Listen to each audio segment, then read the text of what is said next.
गुरु जी शमशान शिव का स्थान है।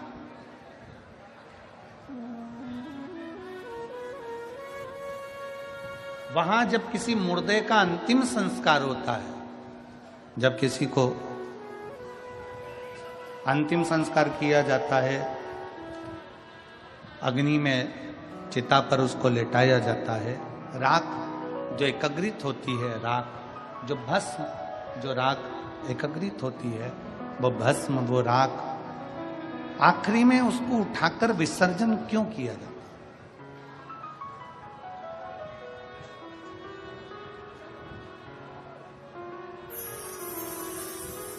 इधर का तो नहीं मालूम हमको, पर हमारे उधर का मालूम है कि तीसरे दिन राख को समेटने के लिए जाते हैं। इधर भी जाते हैं राख समेटने के लिए, खारी समेटने के लिए, अस्थियां संचय के लिए जाते हैं। किस लिए? क्यों? काय के लिए? कोई भी सनातन धर्म के अगर अंदर कोई भी चीज हो रही है, जैसे अस्थि संचय हो रही है या राख एकत्रित कर कर विसर्जन कर रहे हैं, या कोई भी चीज हो रही है, सनातन धर्म में ये शास्त्र से विमुख नहीं है, शास्त्र के अंतर्गत।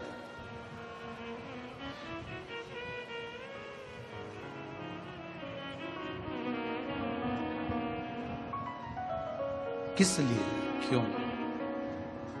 ये राख का संचय किस लिए करना चाहिए? राख का संचय किस लिए किया जाए?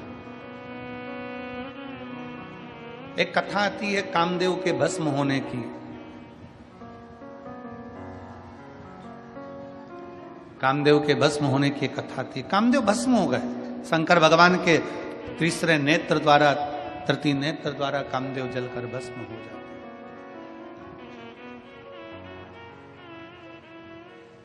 थोड़ी सी भस्म, थोड़ी सी राख पड़ी हुई है, और थोड़ी सी भस्म, थोड़ी सी राख जब पड़ी हुई है, गणेश जी वहां से निकल कर जा रहे हैं। भगवान गणेश जब वहां से निकल कर जा रहे हैं, गणेश जी निकलते जाते जाते वहां थोड़ी देर रुक गए, और रुककर गणेश जी ने देखा कि बहुत सारी भस्म पड़ी हुई है। तो गणेश जी ने महाराज वहां उस भस्म को उठा लिया, और भस्म को उठाकर श्री गणेश जी महाराज ने उसी समय पर उस भस्म का पानी मिलाकर एक पुतला तैयार कर दिया। आवाज क्लियर करिए। भस्म का एक पुतला तैयार कर दिया।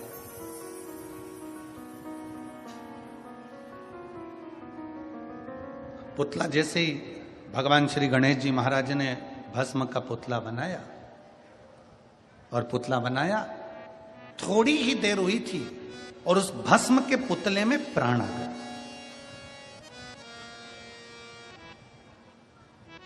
भस्म के पुतले में प्राण आए और पुतला चीखने लगा।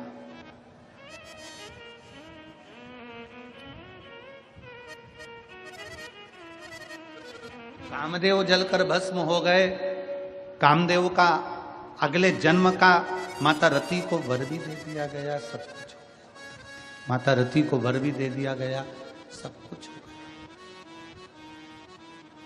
पर जो थोड़ी सी भस्म पड़ी हुई थी, जो थोड़ी सी भस्म थी, उसका पुतला बन गया, और पुतला बनाकर उसमें प्राण भी आ गया। वो चिल्लाने लगा।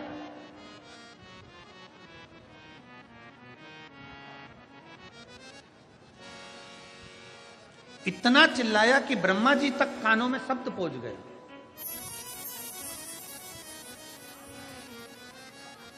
और ब्रह्मा जी के कानों में जब शब्द गया तो ब्रह्मा जी समझ गए कि ये चिल्लाने वाला कोई साधारण नहीं है। ये चिल्लाने वाला साधारण नहीं है।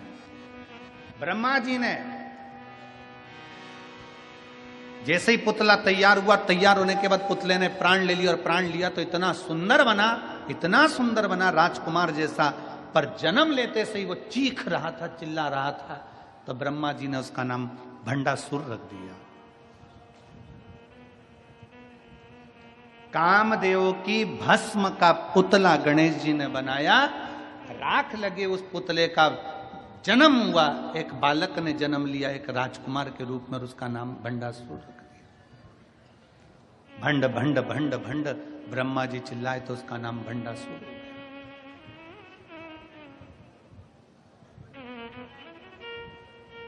अब भंड ने सामने देखा तो श्री गणेश जी महाराज थे। भंड ने सामने देखा श्री गणेश जी बैठे हुए हैं, अष्ट विनायक, रिद्धि सिद्धि के दाता, बुद्धि के दाता, स्वयं श्री गणेश जी महाराज बैठे हुए, स्वयं श्री गणेश जी विराजमान।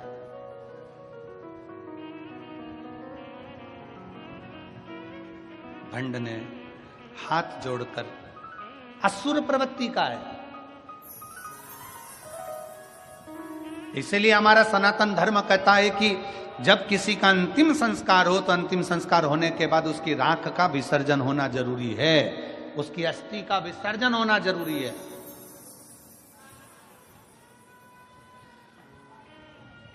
कौन असुर का क्या भाव वहां प्रकट हो जाए कोई से नहीं कह सकते। कौन असुर का? भंडासुर पैदा हो गया, जन्म ले गया। गणेश जी के हाथ जोड़कर बोला गणेश जी महाराज से, महाराज जी मैं आपके चरणों में पड़ा हूं, मेरा जन्म मैं नहीं जानता। गणेश जी ने कहा तुम इस भस्म से, इस राख से तुम्हारी उत्पत्ति हुई है, तुम्हारा नाम भंडासुर होगा, पर सुनो क्या चाहते हो मांगो। गणेश जी से वर मांगने के लिए भंड ने कहा दिया कि मुझे वर दीजिए कि मैं मरूं ना। गणेश जी ने कहा देख भाई, कोई भी वर देने की सामर्थ्यता मुझ में नहीं, वर देने की सामर्थ्यता मुझ में नहीं है। शिव महापुराण की कथा कहती है, घर में अगर कोई बुजुर्ग है तुम्हारे, घर में अगर कोई पिता है तुम्हारे, घर में तुम्हारी माता है, घर में तुम्हारे ताऊ हैं, घर में तुम्हारी ताई है, घर में तुम्हारे चाचा हैं, घर में तुम्हारी चाची हैं, घर में तुम्हारे काका हैं, काकी है, कोई घर में बुजुर्ग है, कोई घर में तुम्हारा सास ससुर बैठा है, घर में कोई बुजुर्ग बड़ा बैठा है, तो शिव महापुराण की कथा कहती है पूजन में, सत्कार में, आदर में सबसे पहले घर के बड़ों को आगे रखना चाहिए। सबसे पहले घर के बड़ों को आगे रखना चाहिए। और यहां तक शिव महापुराण की कथा कहती है, अगर मान लो 10 जजमान बने, 5 जजमान बने, 15 जजमान बने, 20 जजमान बने, तुम्हारे गांव की शिव पुराण की कथा में मान लो 8 बने, 10 बने, 15 बने, उसमें भी ये देखो कि बुजुर्ग कौन है, उस जजमान में बड़ा कौन है, उम्र में बड़ा कौन है, उसको आगे रखो। धन से नहीं, उसकी उम्र से आगे बढ़ाओ उसको। उम्र में बड़ा है ना, ये वृद्ध अवस्था में बड़ा है ना, इसको आगे।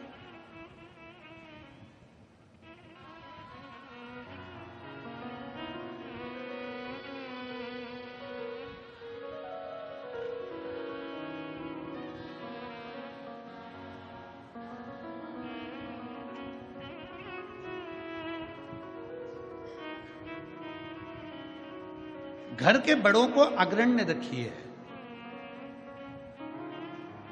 घर के बड़ों को अग्रण्य रखो, पर घर के बड़ों से ये आस मत रखो कि हमको इतना धन देंगे। 3 शिव महापुराण की कथा कहती है 3 से कोई आस मत लगाओ। पहला, अपने माँ बाप से कोई आस मत लगाओ, जिन्होंने तुमको इतना शरीर दे दिया, जन्म दे दिया, पाल पोस के बड़ा कर दिया, इससे क्या आस लगा। अपने माता पिता से कोई आस मत लगाओ, उन्होंने जन्म दे दिया, पाल पोस के बड़ा कर दिया, तुम्हें काबिल कर दिया। अब तुम ये मत सोचो कि मम्मी मुझे अंगूठी देगी, चैन देगी, पापा मुझे प्रॉपर्टी देंगे, हिस्सा देंगे, खेत देंगे, खलियान देंगे। नहीं, शिव पुराण